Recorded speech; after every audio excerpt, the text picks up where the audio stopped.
time for Perf Bites. What the is Perf Bites? The fourth square meal of the day. Don't bogart the Perf Bites. Fuck waffles. Add nutritional value to your brain. Perf Bites. Whatever. Hey! Hello, everyone. Here we are.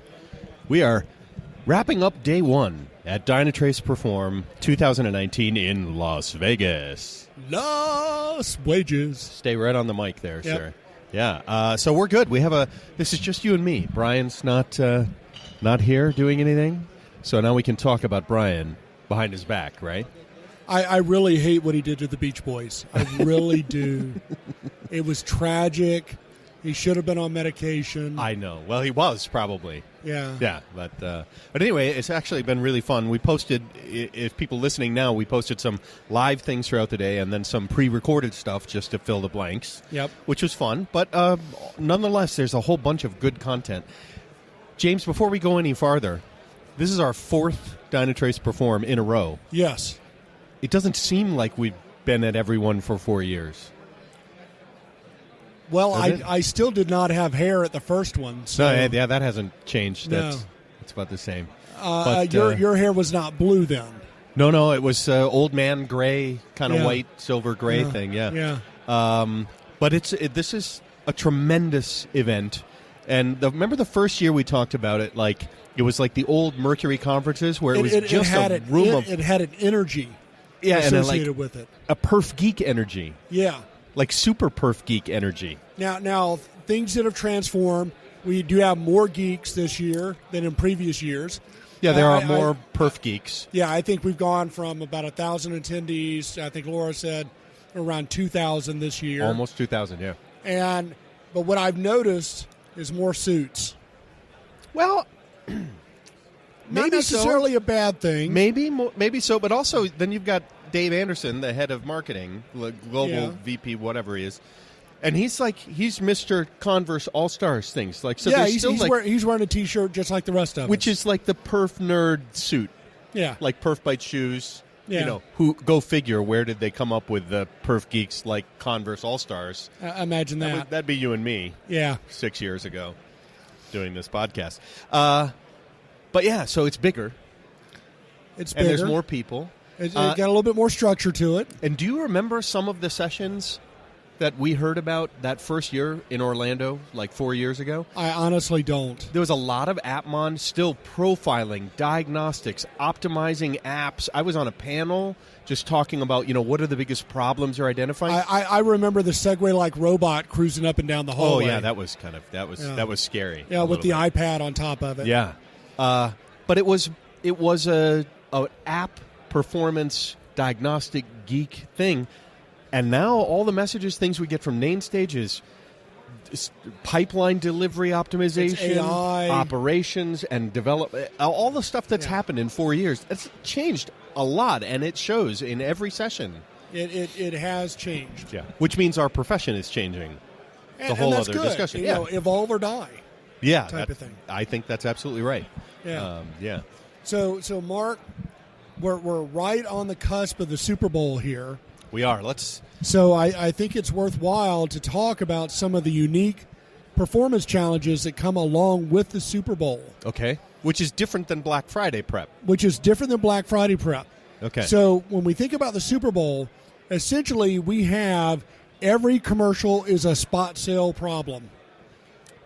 And a unique spot sale problem because people are sitting in front of the TV. And what are they grabbing? They're not going to go over to their desktop machine in the office. They're grabbing their phone. Or their smart TV. And then they're immediately clicking the link on the cool commercial. Yeah. Yeah. So first of all, we all mobile traffic, slightly higher latch time. Now, people are going to be on Wi-Fi, so it's probably pretty good. They're probably getting pretty good speed. So I can tell you right now, if you haven't mobile optimized your site, oh yeah, that's the first thing. You're too late for that. Form factor, okay, because that's a lot of refactoring. Like that is a lot of refactoring. So you're too late. But what can you do if your first couple of pages are not fully sitting inside of a CDN? And you don't seed the CDN and have a 24-hour timeout on it for Super Bowl day, right? you can still do that. That one's a pretty easy switch to make It is. And tell nobody to promote anything until it's in the CDN. until the Super Bowl is over. Oh, yeah. Embargo. Yeah. They can deploy up to midnight of Super Bowl day, Yeah. but then they can't deploy anything else. And you want to run automated scripts or have human users seed that CDN cache as much as possible, I think you're right. because otherwise what's going to happen is you're going to take this dirty device called a phone, and you're going to have 1 million people clicking on it right after a commercial, Yeah. and then you have higher latch time. It's a dirty last mile network. Yep. Basically, you're in the worst of all possible situations, and we see year after year companies fail in their Super Bowl ads, I think you're right. and then the marketing professionals claim success. Yeah, and We were so successful we crashed the website. Yeah, but that's Schadenfreude. That's not actually good. Yeah, that's trying to pull a win from a failure. Yeah, in that exactly. case. So now I'm thinking outside of the CDN, which is a great thing to do at the last minute. I know customers that have been doing prep. This is their Super Bowl was not Black Friday. This is like ordering pizza, or ordering other foods. Like there are things that are maybe not Wing directly providers. Yeah, they're not directly related to an ad on the Super Bowl. Yeah, because wasn't it Victoria's Secret that went down on the Super Bowl?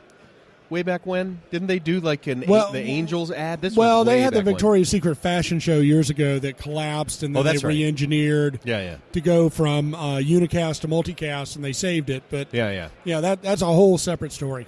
I'm wondering about solutions like Fastly, the accelerator kind of proxy, that if you're not quite a CDN, but you have like a web perf rules engine in the CDN, Fastly you might be able to win some things through them. Stick a varnish appliance in front of your load balancer and set some caching policies there, so the load doesn't actually make it all the way to your web servers. Yes. So either a full-on CDN like an Akamai or the other pieces, or I don't know. I would maybe think at less than a week in time, if you're worried, call up the guys at Fastly and see if they can, because it's just a DNS routing through their servers. Exactly.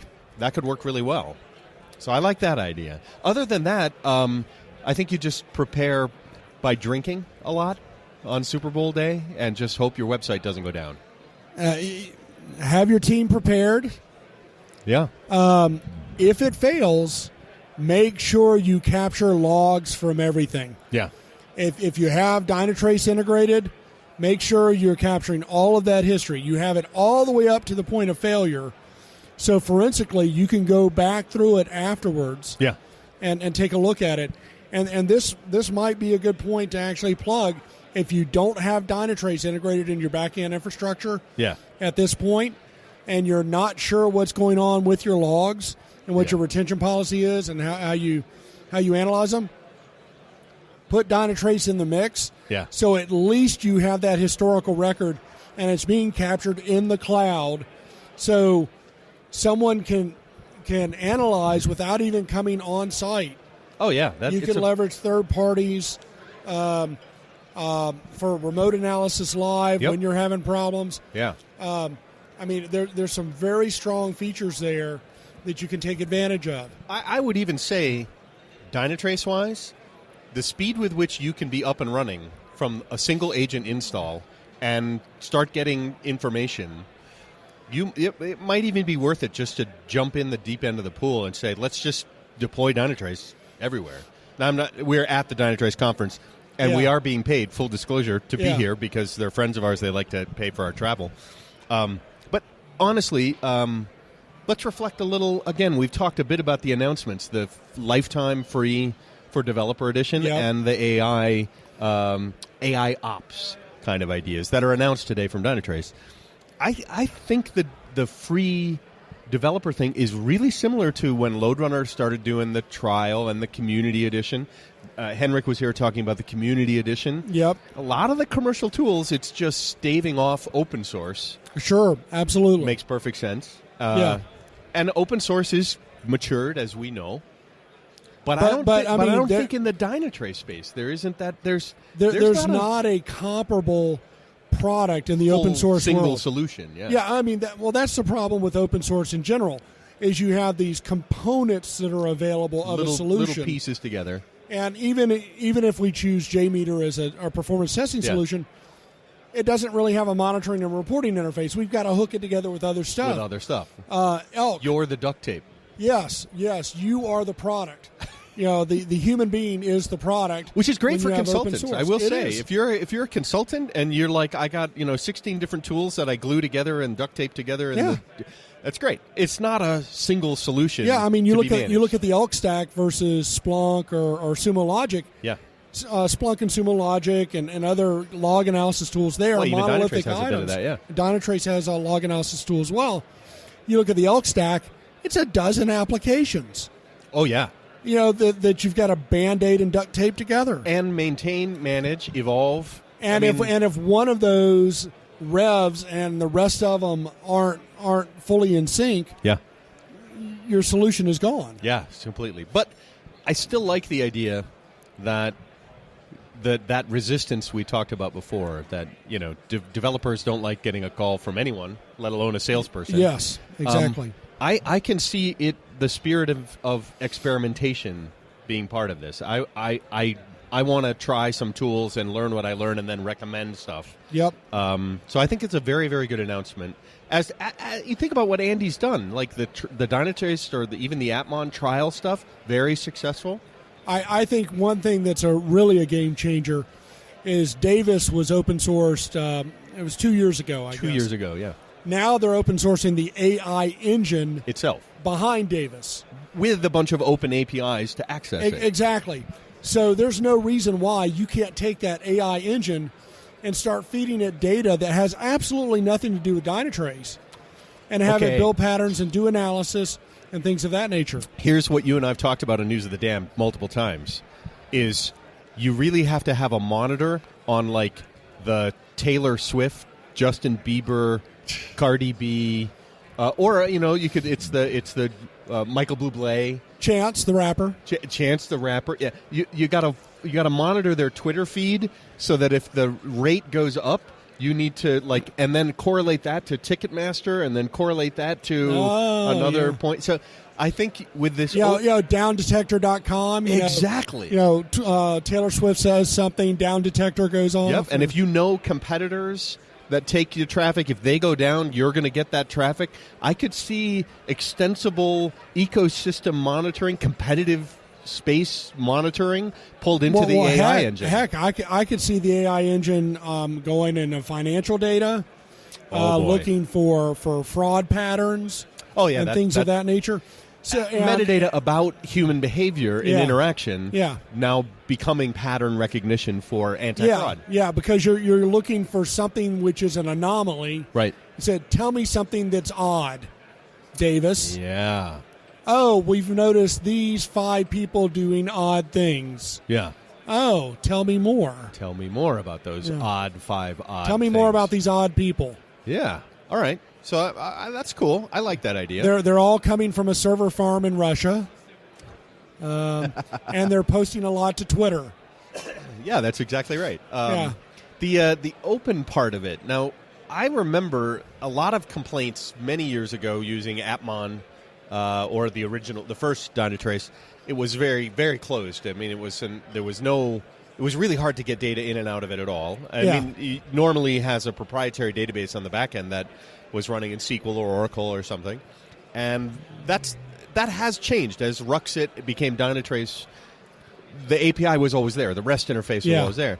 And again, I think they're making it even easier to make those interactions to Jira, ServiceNow, some of these other process and I want to say like bureaucracy integrations. Yeah. Like I have great information, but I don't know how to make it actionable in my I don't know how to broker it out to you. Yeah, and turn it into like a plan as to how we're going to do stuff. I like those other, I call them almost non-technical integrations because it's about how you like wrangle the cats into doing work. You whap at them with a little mouse thing.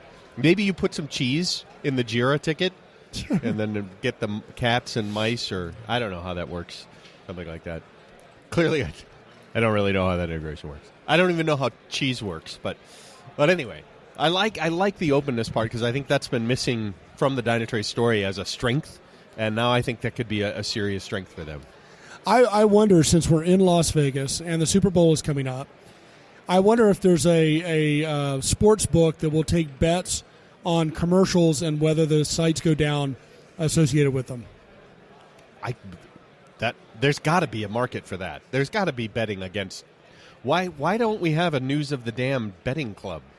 A News of the Dam betting club. Yeah. So who's going to go down? Well, we are headquartered in Nevada, so yeah, I mean, we're probably legit. I suppose we could technically take bets through our website. We might have to register differently. Yes, with some taxes or something. But we're not actually betting on the game itself. Just to be clear, we're betting on the commercials. The chance of the website going down when the event happens. Yeah. There could be crash website betting. There could be a real problem with insider information on that one. Well, yeah, but you would have to get out to like some employee contract, your employment contract to say you're not allowed to bet on. Widget Co. has got a commercial coming up on the Super Bowl, and the employees at Widget Co. have decided to take bets out against their own marketing department. That's. I think this is dangerous for the guys in the marketing department who celebrate the website crashing because now they're going to put money in their own pocket. So, you're right. Maybe this is a bad idea. Yeah, I think so. So we're betting on our personal success, not necessarily the company's success. Awesome. But so for anyone who's never been to a Perform, we like to just share what we said at the top of the show. It is kind of one of the last performance only. Now they're expanding the story, but performance geeks thrive in this strange little conference community. It is, and even some of the people wearing suits, they're performance geeks, or they're ex-performance geeks, or they're high socially functioning performance geeks. Entrepreneurial social geeks. Ryan Folk. Is a performance geek, but he's still a geek. He was wearing a coat today. Yeah. So you have this ecosystem that you can have a very good, in-depth, technical conversation with a peer at this conference. Yeah. And then turn to them and say, "Do you want to get a scotch afterwards?" That could work. Yeah. Even though you and I are both suffering getting over a head cold. Yes, that still works. Now that's medicine. As medicine, that's right. Yeah. Have you walked around to see many partners at all? I haven't done that today. Tomorrow, that is on my agenda. Yeah. Because working for Tech Systems. Yeah. I actually need some relationships with some partners for sub-vendor purposes. That sounds really good. So I'm going to be talking to them about their MINs, minimum engagement length, minimum lead time. Their MINs. Minimum rate, on-site versus off-site. Not mints. Like mint or mints. Or not like mince pie. Or a breath mint. Or not like a thin mint in a Monty Python sketch. A thin mint, yeah. but they're minimums. What is your minimum lead time? What is your minimum engagement length, on-site, off-site? Yep. What is your minimum bill rate? They all have margin requirements. They all have a some amount of bench time to support. Yeah. And we got to respect that. So I need better information on the partner community for when we have a Dynatrace engagement. Who do I go to? Yeah. And it's not always going to be dictated by who has the best rate, but who has the best resource. Yeah. And I just see a few of the great sponsors that and supporting vendors that have been here. The PagerDuty guys are right here. We've talked about the X Matters folks that have these great hats. Pivotal has been here for the last 4 years. Absolutely 4 years. I don't know if Splunk is in the room anymore. Maybe somewhere. Well, I think there's a challenge in the log analysis. Could be a little competition. A little bit competition there. Yeah. But obviously Neotis is here. That's 3 years in a row, for sure. But there are a few others that we'd want to look. So giving a shout. There's some new ones. Capgemini. Dell EMC. Capgemini's here. AWS, of course. We had an interview earlier today. It's really, really good. It's it's growing from a partner perspective, I think. And also just positive experience generally. Now, day one wrap up, we always talk about the food. Yes. I spilled my breakfast all over myself. Actually, I earlier, believe yeah. your breakfast attacked you. It did. It just jumped out of its thing all over me. So that was. So we had these. But it was yummy. It was we had pretty these, yummy. Breakfast sandwiches from a company called Egg Sluts. Yeah, egg sluts. Yeah, That's. and they were very tasty, but they were not. They were slutty all over me. It was a soft egg. Yeah. Panera has moved to this soft egg as well. Really? And Is it a real egg? It's a real egg, and How does I it had stay this. soft? I had the same problem that you had the first time they switched it, which It is just spills all over you. you bite into it and it went all over the front of my clothes. So that's one reason why you don't wear a suit Yes, when you're eating soft eggs from the egg sluts. or you be like from the South and you take that napkin and you just do a Jethro Bodine right in front. Yes. And you just cover your whole front.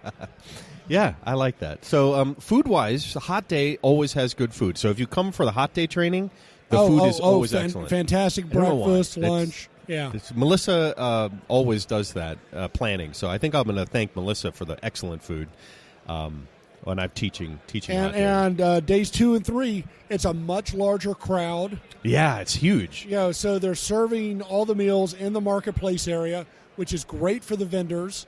You get a chance to Also plenty of space. Dine, see the vendors.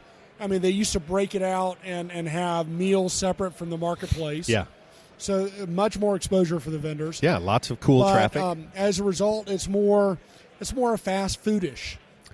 Yeah, and a lot of self-serve, right? Yeah. It's kind of you can just get some food and mingle about by here in the podcast. Come back and do that kind of stuff. The one thing that's different. Remember, 4 years ago, we encouraged a lot of people to share their performance stories. Yes, And it's like there's a lot of repeat people here, but we haven't been getting as many stories before. I wonder if their management spoke with them and said, perhaps you don't want to share those stories. It could be that maybe news travels. Oh no, they're going to make fun of you. No, but we never make fun of them. But they're not allowed for NDA purposes. To share the story. But we're still welcome. Well, maybe people's tomorrow. stories. There's still an opportunity tomorrow. There's still an opportunity, so we could send. I'll actually tweet that out on the thing. Yeah, that would be good. All right. Because we usually give away a nice parting gift.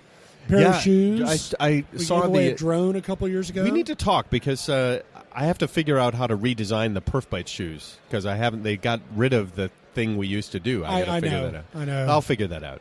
But there was also I posted the drone paper airplane, like phone controlled paper airplane drone. Oh, cool. I thought it was really cool. So I think we'll give away one of those, but we'll see how that goes. Any other reflections on the end of day one here?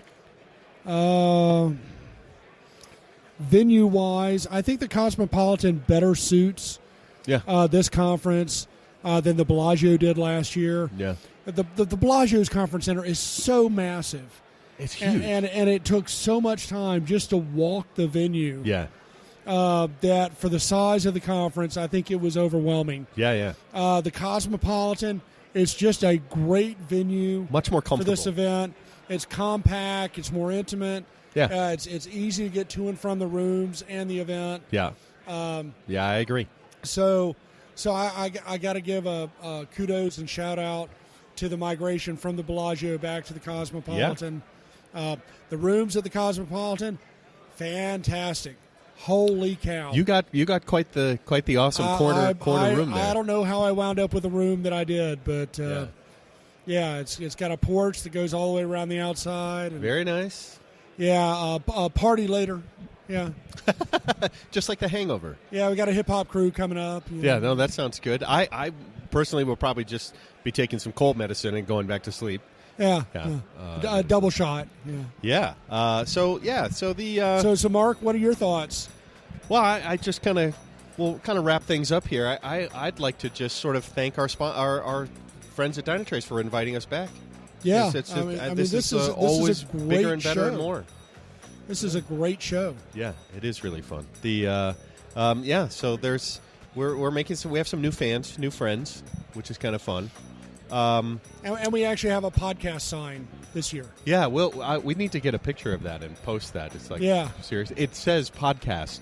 I know on the sign, and we have an on-air sign. Yeah, It's just doing the normal outro. So we would do the normal thing that we say in the spiel of the whatever. So I'd like to thank my mother for tuning in. Yes, I'm thank you to assuming James's mom. she's tuning in Yes. this evening. She hasn't been chatting online. And however. thank Rachel as well. Yes, For giving me a hall pass to come out here for a couple days. that's very cool. As we're doing house planning and stuff like that. Yes, and happy birthday.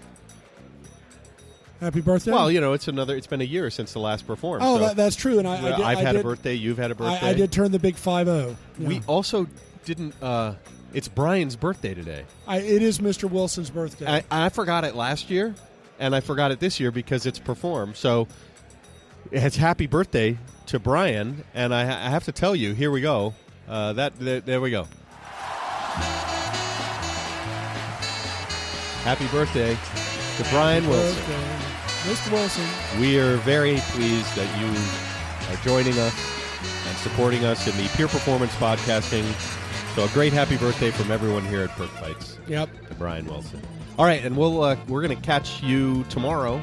Catch everyone on it. Come and listen to us tomorrow. Day 2 of more of the same periodic live from the main stage, periodic things. And, that'll be good. We'll talk to you all tomorrow. Have a great evening, everyone. Good night.